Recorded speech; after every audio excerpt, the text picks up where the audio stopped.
Assalamualaikum warahmatullahi wabarakatuh.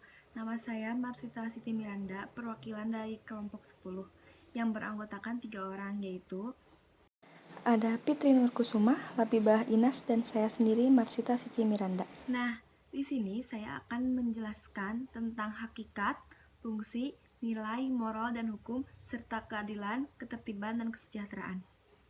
Nah, yang pertama kita bahas pengertian manusia. Manusia secara bahasa berasal dari bahasa Sanskerta yaitu manu dan berasal dari Latin yaitu mens, yang berarti berpikir, berakal budi, atau makhluk yang mampu menguasai makhluk lain. Secara istilah, manusia dapat diartikan sebagai sebuah konsep atau sebuah fakta, sebuah gagasan atau sebuah realitas, sebuah kelompok atau genus, atau seorang individu. Manusia adalah makhluk yang tidak dapat dengan segera menyesuaikan diri dengan lingkungannya. Nah, yang kedua ada nilai. Nilai dapat diartikan sebagai sifat atau kualitas dari sesuatu yang bermanfaat bagi kehidupan manusia, baik lahir maupun batin. Bagi manusia, nilai dijadikan sebagai landasan, alasan, atau motivasi dalam bersikap dan bertingkah laku, baik disadari maupun tidak disadari. Yang ketiga, moral. Moral adalah perbuatan atau tingkah laku atau ucapan seseorang dalam berinteraksi dengan manusia. Apabila yang dilakukan seseorang itu sesuai dengan nilai rasa yang berlaku di masyarakat tersebut dan dapat diterima serta menyenangkan lingkungan masyarakatnya, maka orang itu dinilai mempunyai moral yang baik. Begitu juga sebaliknya. Jadi, moral adalah tata aturan norma-norma yang bersifat abstrak yang mengatur kehidupan manusia untuk melakukan perbuatan tertentu dan sebagai pengendali yang mengatur manusia untuk menjadi manusia yang lebih baik. Selanjutnya, hukum. Hukum adalah sistem yang terpenting dalam pelaksanaan atas rangkaian kekuasaan kelembagaan dari bentuk penyalahgunaan kekuasaan dalam bidang politik, ekonomi, dan masyarakat dalam berbagai cara dan bertindak. Sebagai perantara utama dalam hubungan sosial antar masyarakat terhadap kriminalisasi dalam hukum pidana. Hukum pidana yang berupayakan cara negara dapat menuntut pelaku dalam konstitusi hukum menyediakan kerangka kerja bagi penciptaan hukum, pelindungan hak asasi manusia, dan memperluas kekuasaan politik, serta cara perwakilan di mana mereka yang akan dipilih. Nah, selanjutnya ada hakikat fungsi perwujudan nilai, moral, dan hukum. Nilai moral di antara panjangan objektif dan subjektif manusia. Nilai erat hubungannya dengan manusia dalam etika maupun estetika.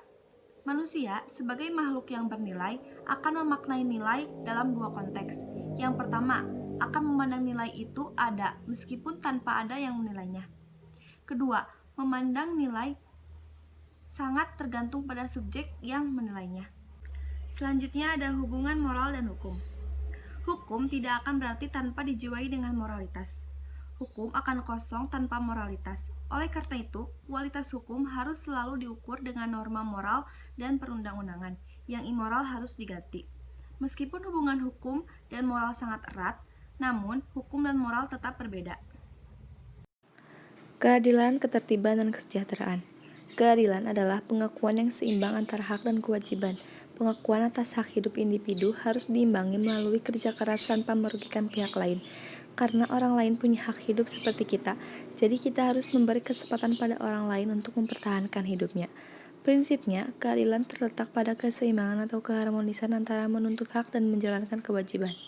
Tindakan-tindakan yang menuntut hak dan lupa pada kewajiban merupakan pemerasan, sedangkan tindakan yang hanya menjalankan kewajiban tanpa menuntut hak berakibat pada mudah diperbudak atau dipengaruhi orang lain.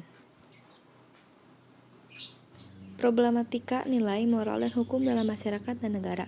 Terbentuknya nilai dari hubungan yang bersifat ketergantungan sikap manusia terhadap nilai dari suatu, maka manusia akan berbuat sesuatu yang merupakan modal dasar dalam menjalin kehidupan manusia. Dengan menilai dapat menentukan moral seseorang. Apakah baik buruknya sepanjang nilai itu dalam arti positif berarti perubahan bermolar. Begitu juga sebaliknya, jika nilai itu dalam arti negatif berarti perbuatan yang amoral. Perbuatan yang bersifat amoral inilah yang dijadikan problema dalam kehidupan bermasyarakat dan bernegara. Nah, yang terakhir, kesimpulan. Manusia, nilai, moral, dan hukum adalah suatu hal yang saling berkaitan dan saling menunjang. Sebagai warga negara, kita perlu mempelajari, menghayati, dan melaksanakan dengan ikhlas mengenai nilai moral dan hukum, agar terjadi keselarasan dan harmoni kehidupan. Nah, sekian yang dapat saya sampaikan. Mohon maaf, masih banyak terdapat kesalahan. Wassalamualaikum warahmatullahi wabarakatuh.